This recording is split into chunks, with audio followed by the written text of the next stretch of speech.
प्रथम बंदन गुरुदेव जी, जिण दियो नाम तत्सार। द्वितीयो बंदन राम जी, जामे त्या भरम विकार।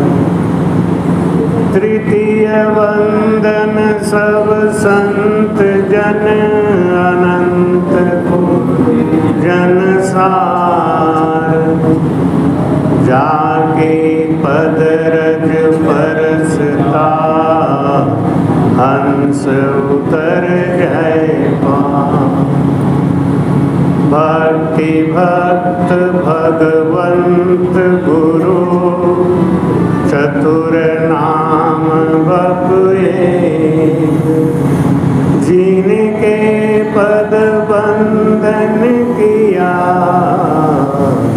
नाशत विघ्न अनेक। अनंत से दरियाव जी महाराज ने धन्य हो। सद्गुरु सुखराम जी महाराज ने धन्य हो।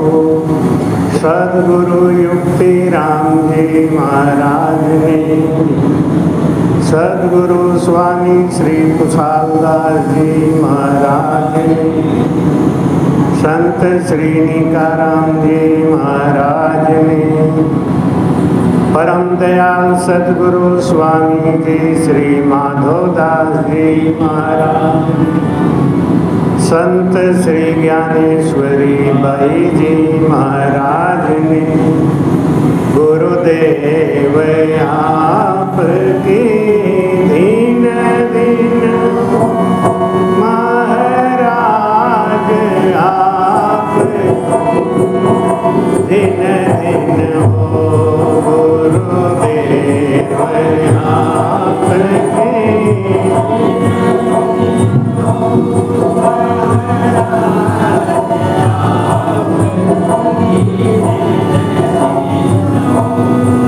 मैं जन्म जन्म का भटका हूँ।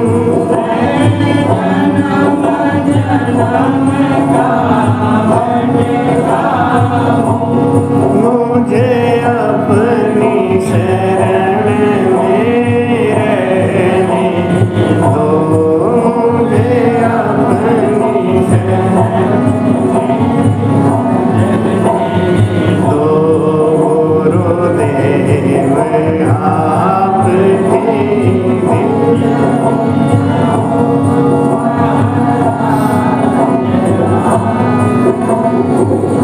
दिन दिन हो। गुरुदेव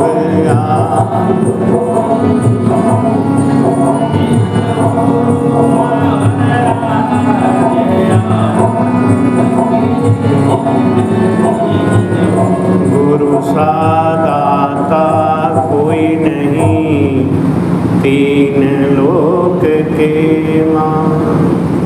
करता को सुख राम कहें, सतगुरु दियो बता। बोलो राम। महाराज कहते हैं गुरु से बड़ा कोई दातार नहीं। ये मनाओ पड़ी ना, जितना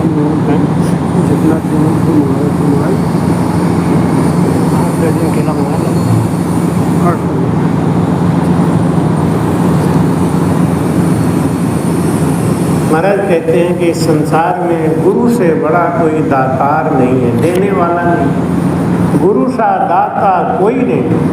तीन लोक के, तीनों लोकों में गुरु से बड़ा कोई दातार नहीं है, देने वाला नहीं। गुरु हमको ज्ञान देते हैं और ज्ञान के आने से हम निर्भय हो जाते हैं, आनंद में डूब जाते हैं। जब हमको ये पता चलता है कि हम आनंद स्वरूप हैं, दुख तो माया का है। अब अपने अंदर जो दुख है वो माया का दुख है, आनंद का दुख नहीं है। आनंद पद में कौन जाएगा? जिसको ज्ञान होगा, जो निर्भय होगा और जो आनंद में होगा। इस जगत के संग में आप अगर सुख चाहते हो तो नहीं हो सकता। क्यों? दुख रूप जगत है। अब इसको सुख रूप बनाना पड़ेगा।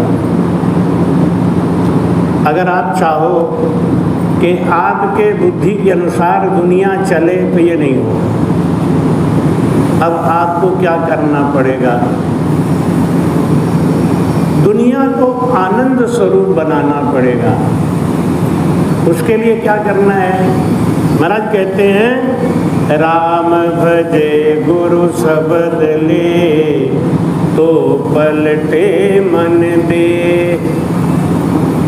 दरिया छाना क्यों रहे, ऊपर बूठा में। बोलो राम भजे गुरु शब्द ले, तो पलटे मन दे।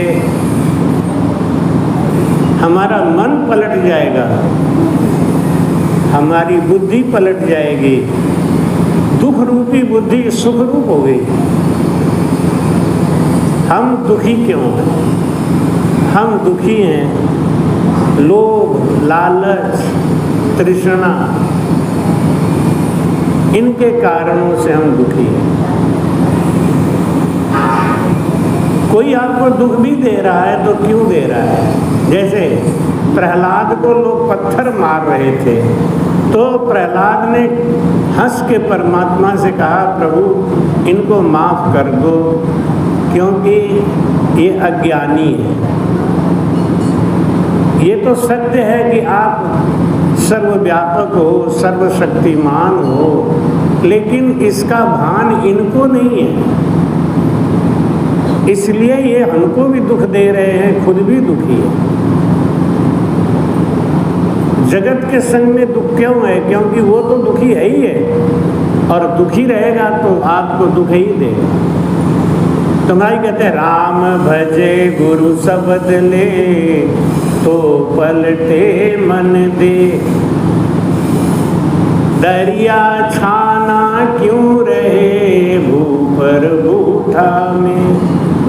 अगर जमीन के ऊपर, जैसे बहुत दिनों के बाद कल शाम को खूब बारिश हुई, अच्छी बारिश हुई, तो इतना बढ़िया पानी कल बरस गया तो वातावरण ठंडा हो गया। कहने की जरूरत पड़ेगी? सूरदास को भी पता चल गया कि आज बारिश हो रही है, कहना नहीं पड़ता।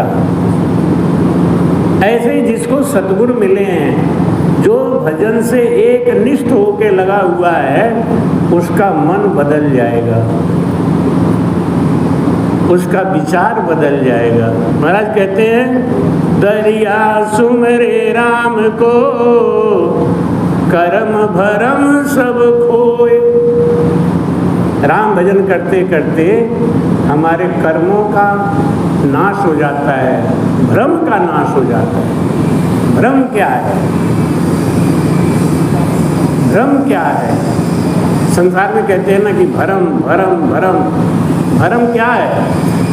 भरम यही है, मेरा परिवार है, मेरा घर है, मेरा मकान है, मेरा खेत है, मेरा है, मेरा है, मेरा है, यही भरम है। और भूल क्या है? भूल, भरम और भूल दो चीज। भूल क्या है? भूल है कि मैं करने वाला हूँ। अगर साहेब जी सो डरिए मन रे, राम जी सो डरिए रे, पल में राव करे भिखियारी, और जीवत छिन में मरिए रे। साहेब जी सो डरिए मन रे, राम जी सो डरिए। डरना है तो उस परमात्मा से डरो जो हर पल अच्छा भी कर रहे हैं और आपको भोजन भी पहुंचा रहे हैं, रिजक पहुंचावे आए।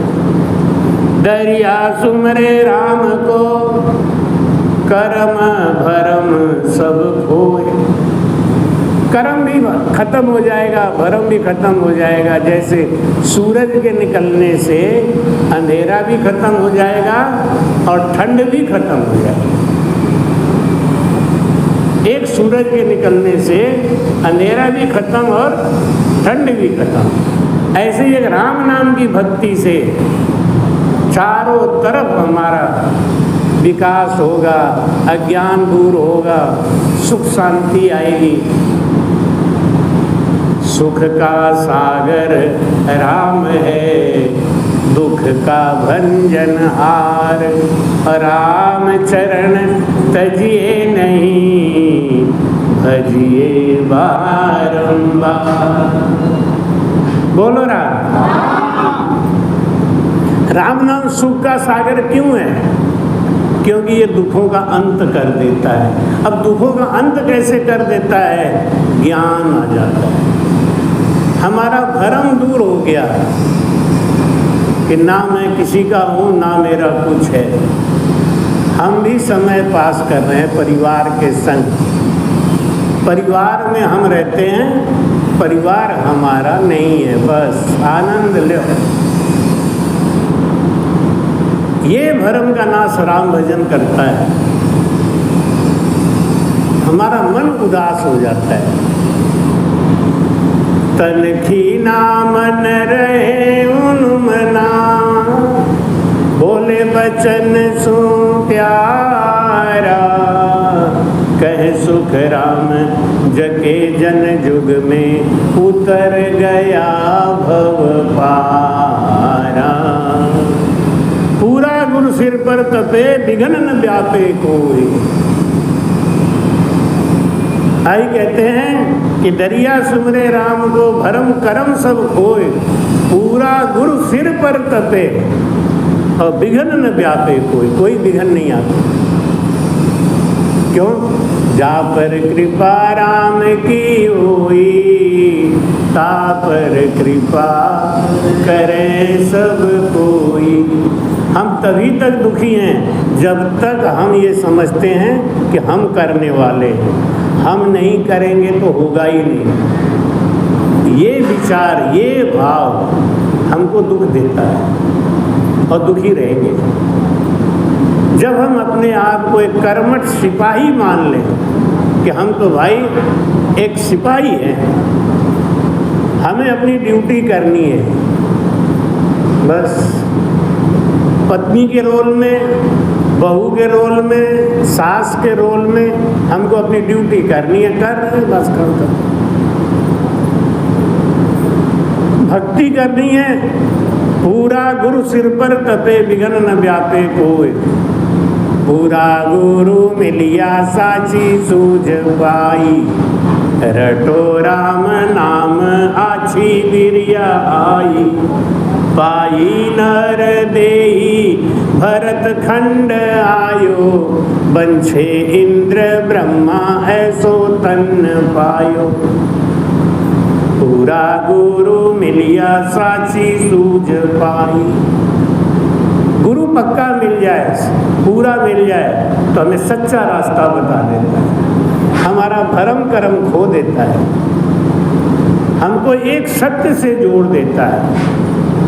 अभी तक क्या है, दुनिया क्या करती है? महाराज कहते हैं जतो समतो क्रिया विचारी, बहुधाम पर से जिग शुद्ध सारी। सेवा से पूजा सुरगुणों से ध्यावे, बिन ब्रह्म भक्ति मोखो न जावे। बोलो राम। महाराज क्या कहते हैं? जत्तो समत्तो। ये दुनिया क्या है ना, अपने मन की पूजा करती, अपने मन से देवी बना लेगी, अपने मन से देवता बना लेगी, अपने मन से व्रत रख लेगी, अपने सब मनमुखी। जत्तो समत्तो क्रिया विचारी। एक बाई जी हमसे बोली कि महाराज 3 धाम की यात्रा तो पूरी हो गई, 1 धाम की यात्रा आप करा दो तो बड़ी कृपा हो जाए, हमारे तो 4 धाम हो जाएंगे। ले 4 धाम हो जाएंगे तो क्या होगा, तुम्हारा अंग 3 धाम करने से तो पलटा नहीं आज तक है? कोई अंग पलटा? अंग कब पलटता है? दरिया सुमरे राम को, भरम करम सब। भाई क्या समझाते हैं कि राम भजे गुरु शब्द ले तो पलटे मन दे। मन कब पलटेगा? बहुधाम पर से रोज जा के 68 तीर्थ कर लो, क्या होगा? महाराज कहते हैं एक घड़ी आधी घड़ी हरि को ध्यान धरे रे,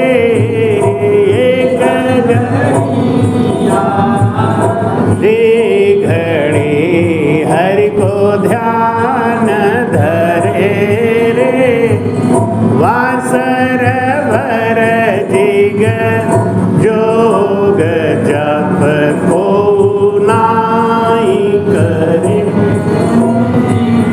वासर भर जिग जोग जप को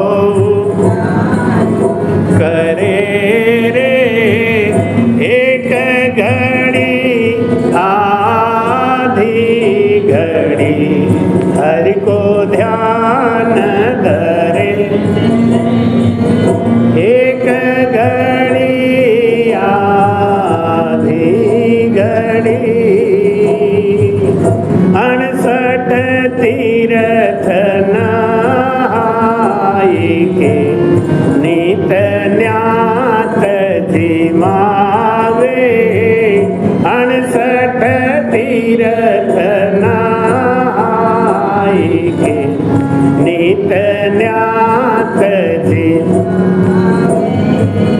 तो छीन भर ध्यान के जोड़े नहीं आवे, तो छीन भर ध्यान के जोड़े नहीं आवे, एक घड़ी आधी घड़ी हरि को,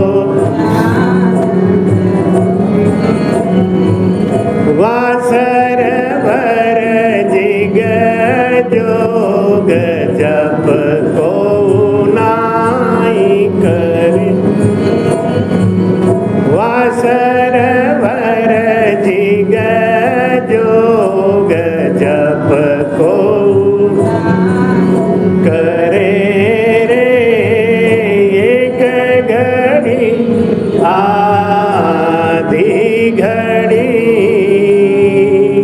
लाख बरस लग तप सु पंच इंद्रियां मारे, लाख बरस लग तप सु पंच इंद्रियां मारे, तो इधर को नाम है जो जन हृदय तारे, तो इधर को नाम है जो जन हृदय धारे, एक घड़ी आधी घड़ी हरि को, वासर भर जिग जोग जप को नाई करे, एक घड़ी आधी घड़ी क्रोड़ जतन करनी करे बिंद